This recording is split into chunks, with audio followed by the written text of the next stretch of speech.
Welcome to KRR kitchen. இன்றைக்கி நம்ம கிச்சனில் நல்ல ஒரு அருமையான ஹெல்த்தியான சட்னி ரெசிபி தான் பார்க்க போகிறோம்.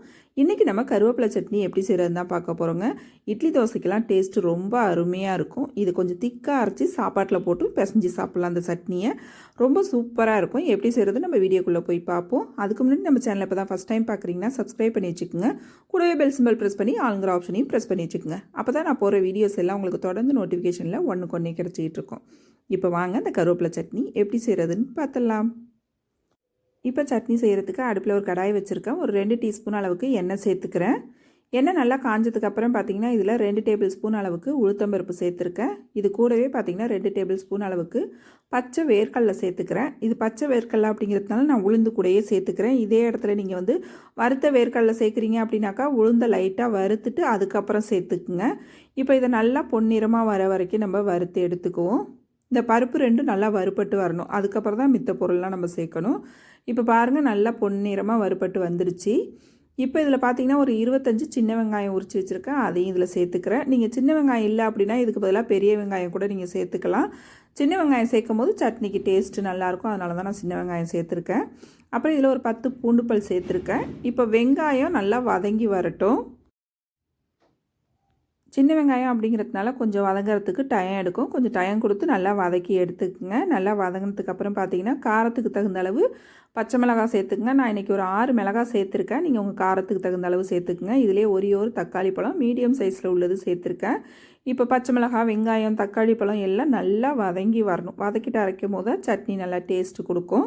நல்லா இந்த அளவு வதக்கி எடுத்துக்குங்க. இப்போ இந்த ஸ்டேஜில் பார்த்தீங்கன்னா நல்லா கருவேப்பிலை 2 கைப்பிடி அளவுக்கு நல்லா எடுத்து அலசி எடுத்து வச்சுருக்கேன். தண்ணிலாம் வடிகட்டிட்டு அந்த கருவேப்பிலையே இதில் சேர்த்துக்கிறேன். கருவேப்பிலை நிறையாவே சேர்த்துக்குங்க, டேஸ்ட்டு நல்லாயிருக்கும். இப்போ இதை பார்த்திங்கன்னா இந்த வெங்காயத்தை கூட சேர்த்து நல்லா வதக்கி எடுத்துக்கணும். நல்லா இந்தளவு வதங்கினதுக்கப்புறம் இதில் ஒரு சின்ன துண்டு புளி சேர்த்துக்குங்க. அப்புறம் பார்த்திங்கன்னா ஒரு 1/2 கப் அளவுக்கு தேங்காய் துருவல் எடுத்து வச்சுருக்கேன்.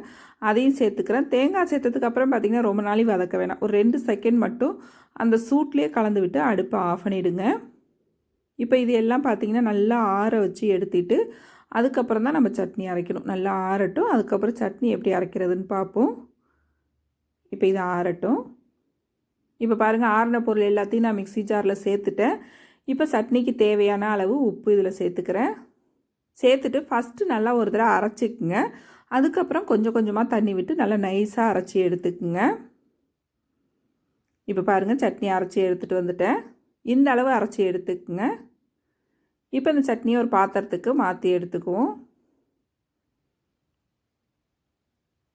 இப்போ பாத்திரத்துக்கு மாற்றினதுக்கப்புறம் கொஞ்சமாக தண்ணி கழுவியும் சேர்த்துக்கிறேன். இப்போ சட்னி நல்லா ஒரு தடவை ஒத்தாப்பில் ஒன்று கலந்து விட்டுருவோம்.